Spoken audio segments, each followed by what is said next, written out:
जय सिया राम।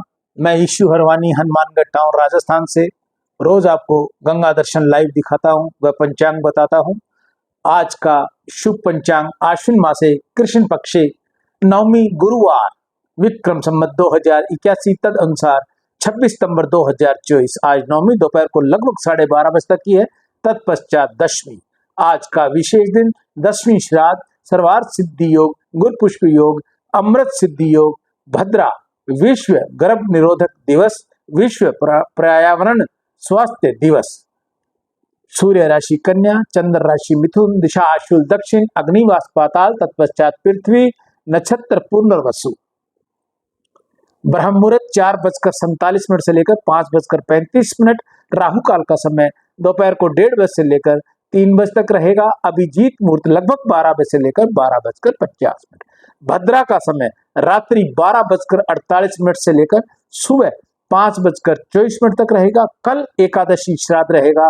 भद्रा गंडमूल। 28 सितंबर को इंदिरा एकादशी व्रत, ग्यास व्रत, 29 सितंबर को प्रदोष व्रत, द्वादशी श्राद्ध गंडमूल, 30 सितंबर को भद्रा त्रयोदशी श्राद्ध, मासिक शिवरात्रि, 1 अक्टूबर को भद्रा चतुर्दशी श्राद्ध, 2 अक्टूबर को गांधी जयंती, लाल बहादुर शास्त्री की जयंती। सूर्य ग्रहण का समय रात्रि को 9:14 से लेकर देर रात्रि 3:17 पर समाप्त होगा। बोलिए गंगा मैया की जय। राम। जय सिया राम।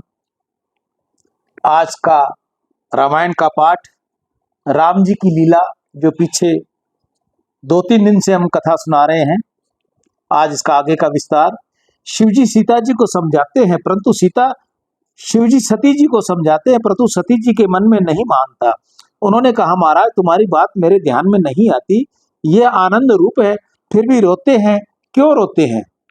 शिवजी ने कहा, ये तो रावण सीता को ले गया है इसलिए रोते हैं।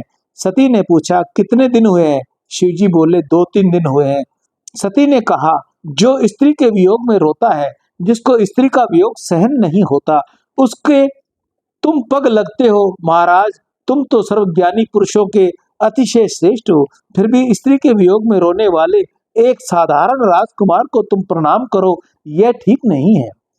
शिवजी ने कहा, ये राजकुमार नहीं है, ये किसी के पुत्र नहीं है, ये तो सबके पिता हैं, ये सबसे श्रेष्ठ हैं। सती ने कहा, महाराज मुझको ये ठीक नहीं लगता, ये तो स्त्री के वियोग में रोते हुए जा रहे हैं, तुम तो किसी दिन मेरे सामने देखते भी नहीं। शंकर दादा का ग्रस्त आश्रम दिव्य है। श्री सीता राम जी साथ बैठते हैं, श्री राधा कृष्ण जी साथ विराजते हैं, लक्ष्मी नारायण साथ विराजते हैं, परंतु शंकर भगवान एक तरफ और पार्वती माता एक तरफ, शंकर पार्वती साथ बैठे हैं। इस प्रकार मंदिर में दर्शन होते हैं।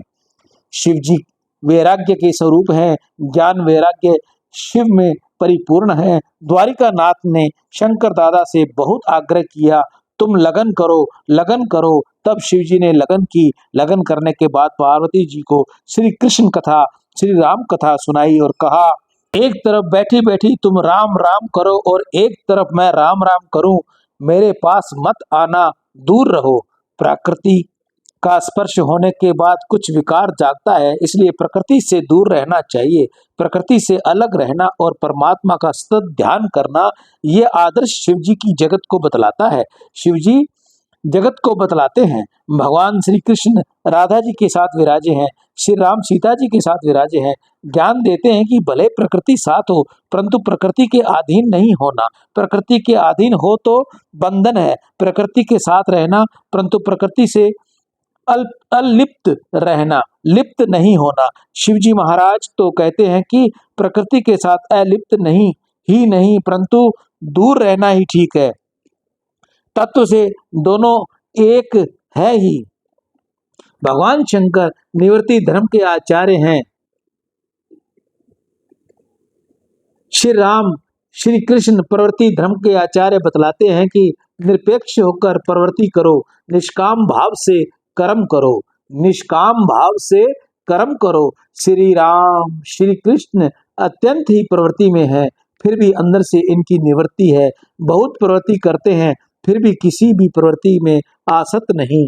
ये प्रवृत्ति करते हैं, परंतु इनकी प्रवृत्ति निर्वृत्ति के समान है। भगवान शंकर कहते हैं कि जिसको ब्रह्मानंद लेना है, जिसको निवृत्ति लेनी ही पड़ेगी, वृत्ति प्रवृत्ति में रहकर भजनानंद मिलना अशक्य है। भजनानंद की चाहत है तो विषयानंद छोड़ना ही पड़ेगा। विकृति का आनंद लेना हो तो प्रवृत्ति छोड़नी ही पड़ेगी। समस्त दिवस संसार में फंसा हुआ रहे, उसको आनंद नहीं मिलता। अति भक्ति और प्रवृत्ति का विरोध है, इसलिए शिव जी कहते हैं प्रवृत्ति बाधक है, इसलिए निवृत्ति लेकर परमात्मा का ध्यान करो। श्री राम श्री कृष्ण प्रवृत्ति करते हैं, परंतु प्रवृत्ति में लिप्त नहीं होते। शिव जी प्रवृत्ति से दूर ही रहते हैं, इसलिए तो अधिक अवतार शिव जी ने नहीं होते। शिव जी के अवतार धारणा करने की इच्छा नहीं। भगवान शंकर तो इस संसार में आना अच्छा नहीं लगता। जो संसार में आता है उसको माया घेरती है। माया से दूर रहना ही निवृत्ति धर्म का आदर्श है। माया के साथ होना, फिर भी माया में आसक्त नहीं होना, यह श्री राम श्री कृष्ण बतलाते हैं। वेदांत में अन्वय और व्यतिरेक की भाषा आती है। कार्य के पीछे कारण रहता है, कार्य में कारण की सत्ता, कारण का अनुभव ही अन्वय है। कार्य के अनुभव अभाव के कारण का अभाव समा जाता है। कार्य और कारण सापेक्ष है। कार्य नहीं तो कारण किसका? कार्य नहीं तो कारण भी नहीं रहता। केवल एक स्वतंत्र तत्व नहीं रहता।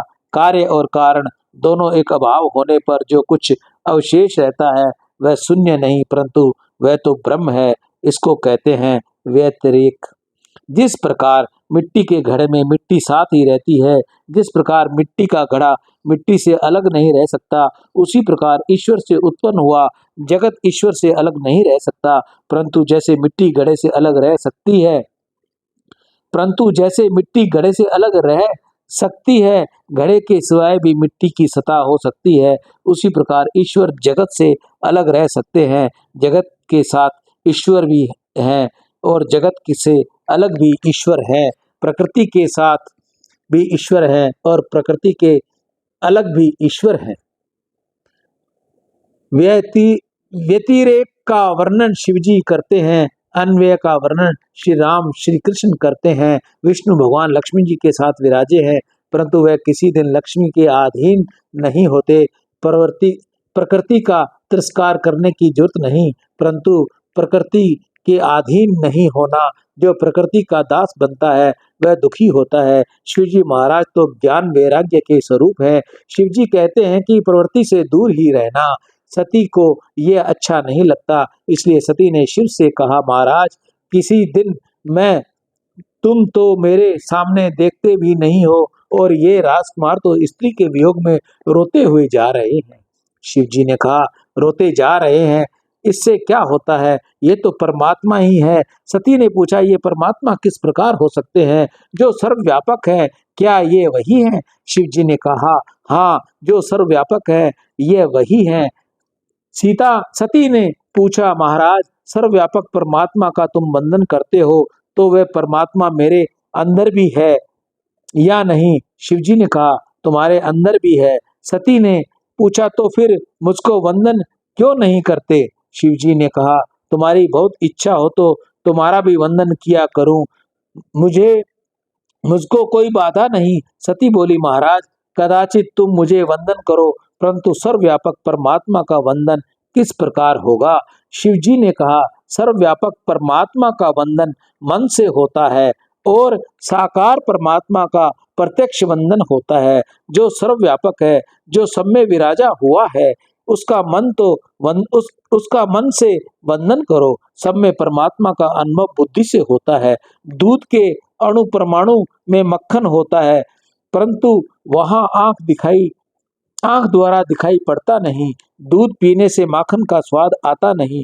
दूध में कोई हाथ डाले तो माखन हाथ में आता नहीं, फिर भी दूध में माखन है, ये बात सत्य है। बुद्धि कबूल करती है कि दूध के एक एक कण में मक्खन है। बुद्धि जानती है कि दूध का दही बनाया जाए और उसका मंथन किया जाए तो माखन निकलता।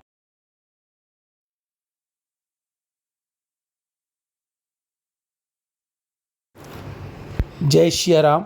टेक्निकल फॉल्ट आने से ऑडियो बंद हो गई। इससे आगे की कथा हम आपको कल श्रवण करवाएंगे। मैं ईशु हरवानी, हनुमानगढ़ टाउन, राजस्थान से। राम।